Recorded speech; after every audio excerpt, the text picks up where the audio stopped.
Welcome to My Money Mindset podcast, where we explore how a healthy mindset is the foundation for financial success. Each week, we delve into mindset hacks and practical strategies to help you enhance your income, help you make more appropriate investments for yourself, and to improve your overall financial well-being.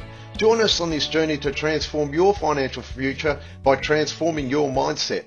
Please note that the information provided on this podcast is for general information purposes only and does not constitute as personal, financial or health advice. It has been prepared without considering your individual objectives, financial situation or life needs. Before making any financial or health decisions, you should consult with a qualified professional or financial advisor to ensure the information aligns with your specific circumstances. So let's begin and enjoy this journey as each episode teaches us on how to improve our overall mindset that overall improves our financial success.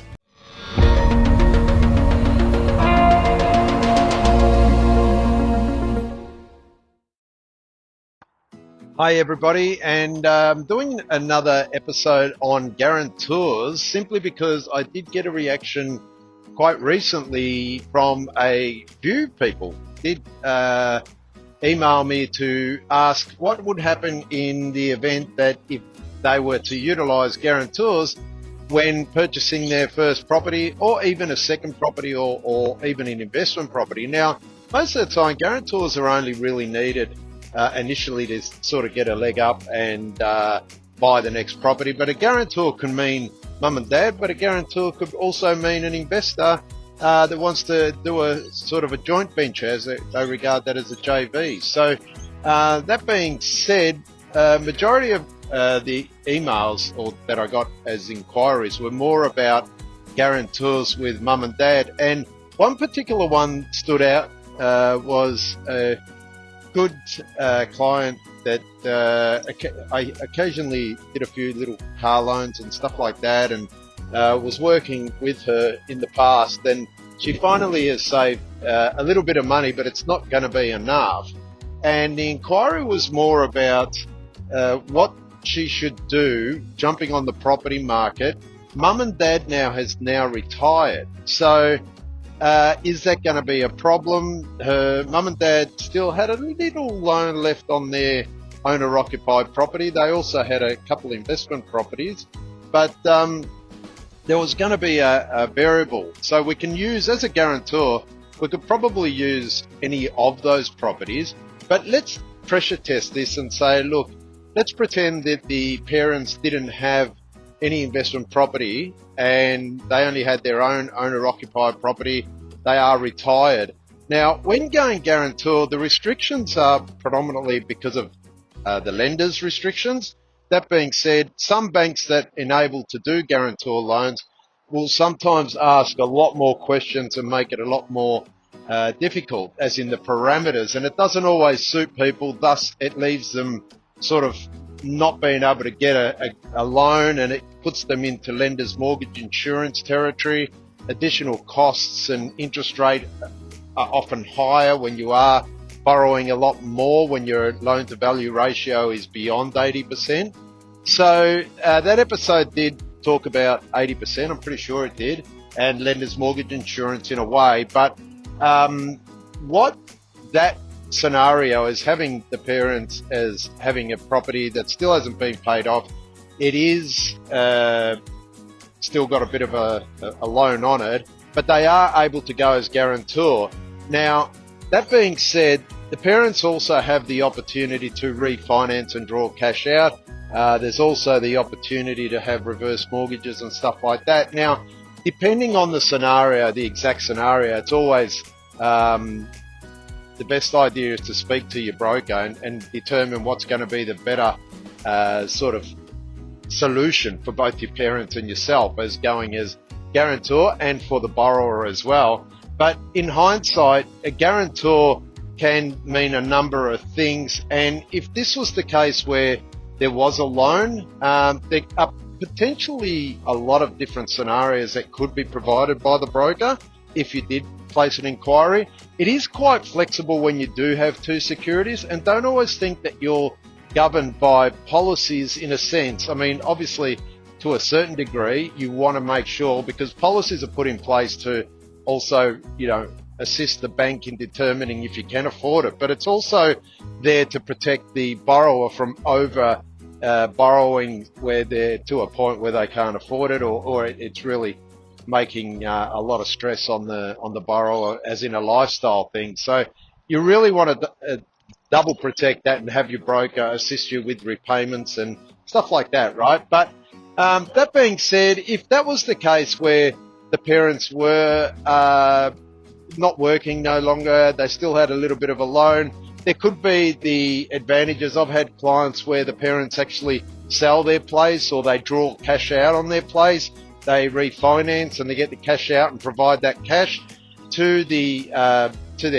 kids, and then the kids are able to use that cash as a gift, non-refundable gift, and that would be, then you guys could actually pay that gift in accordance, or have another contract drawn up between the parents and the children to be able to have that gift be paid back in accordance, which would be a separate contract to that of what you purchased the property, right?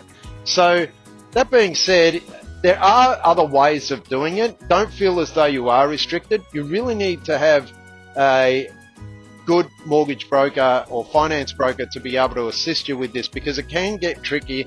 And what you really want to make sure is that both the guarantor or the person providing the gift, or persons providing the gift, are actually okay to be able to do that. So they're able to repay the loan and in accordance tick all the boxes to say, yep, we're good to go. You also want to sort of pressure test it yourself and make sure that they're not sort of overdoing it with their kindness. Yeah, always that sometimes when parents really want to make sure that their kids are doing well in life, they sort of overcompensate and really, do anything in order for their kids to survive and get better off in life with owning a property and building equity. The other point was that this particular client, when they sent their email, said they were looking to buy, but they weren't too sure when they were actually getting married. They had a sense that their partner was actually going to propose in the next 12, 24 months. They weren't sure. They've always talked about it, but they weren't too sure what was going to happen there.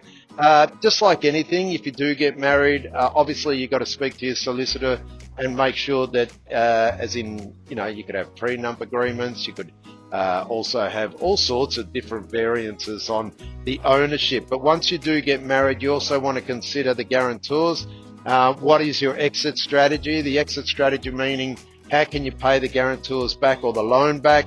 All these variables, right? So it is important to speak to the broker. But that being said, I suppose this short episode was more about saying, if there is a scenario that you feel as though going as applying for a loan with a guarantor in place, or consideration of a guarantor and planning ahead for that, you really should be speaking to the broker or your brokers, even accountants for that matter, double checking with a solicitor, or if you do have a solicitor, and making sure that everyone is across the game of what you are able to do. A good mortgage broker will always provide you with so many different solutions, right? So if the guarantor unencumbered property is able to utilize an unencumbered property, that being it paid off, or if there is a small loan on it and they're not working, how your parents going to pay that property off.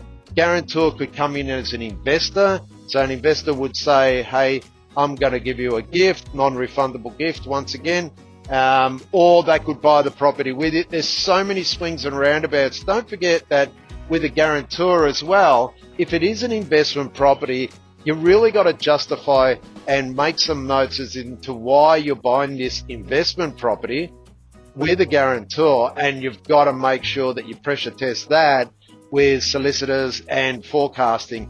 I did an episode when it came to partnerships and buying property, as in a common property with another investor. That's probably the episode what you should probably look at if you are going or getting as a joint venture, tenants in common, purchasing a property where there's two people involved. But if it's just for the sake of going as guarantor and getting enough cash to avoid lender's mortgage insurance, then really, really make sure that you do look at all the avenues there. It is a very flexible way of buying into property. The advantages of buying into property sooner is obviously hoping that you're going to get some more capital value of growth out of that property, right? The longer you leave it, the more that property is going to go up in value, and thus you just got to continue saving more and make sure that what you are doing at the moment career-wise, earning money or wanting to earn more money, that you're content where you are. It's nothing worse than getting onto a commitment in a home loan or investment loan and not being happy where you are. I think there was also another episode where I did making sure that you're happy, so then the purchase of a property or becoming a first-time property owner, that you're really content. And once again, a financial coach or counsellor can also help with that. Quite often I do a lot of that for my clients if they're 12 months away from buying a property. That way you can sort of set a goal, like a timeline in goals, and make sure that you're able to do this. Because I think in a way, buying a property is a commitment like anything, and it's a large commitment. It's not so much as like buying a car loan, for instance, which is a lower value. But a home loan, you really need to know what you're doing. And when it comes to guarantors, you're sort of enabling, well, you're bringing, another party into the loan contract. And, these contracts are pretty heavy. They always will favour the lenders if there was a potential of anything going sour. But in order for it to protect yourself from going sour, that's where you do your due diligence or your DD. And that always protects you from obviously making commitments that you're unable to commit to. So I hope that helps. Guarantor loans, they are a solution. They're just another solution or one of many when it comes to buying your first investment property, or if you're going to move into it, owner-occupied property. And they are a really great way of entering the property market, but they must be just like a normal home loan. They must be investigated. They must be pressure tested to the point of repayments, and obviously making sure that when you are going to go commit to a loan, everything has sort of been taken care of and you've really done a real watertight financial analysis of your current situation. Really hope this helps, guys. Please email me if you think this is something that you could be helped with in the sense of a guarantor loan, or you just want to chat and find out exactly with your circumstances what are the potentials, what is needed, how can you create a bit of a goal or a timeline there so you can buy an investment property. Just don't jump into investment properties just because you see on your social media feed that prices are going up and you better hurry. Don't worry about that. It's all sort of bad news, as they say. It's probably something, what you want to do is a bit of self-control and understand that affordability is one thing, but hearing that, you better hurry up for any purchase in the future, that you've done your due diligence and you can afford it, not just because they're telling you better hurry up. So, okay, thanks again and see you on the next episode.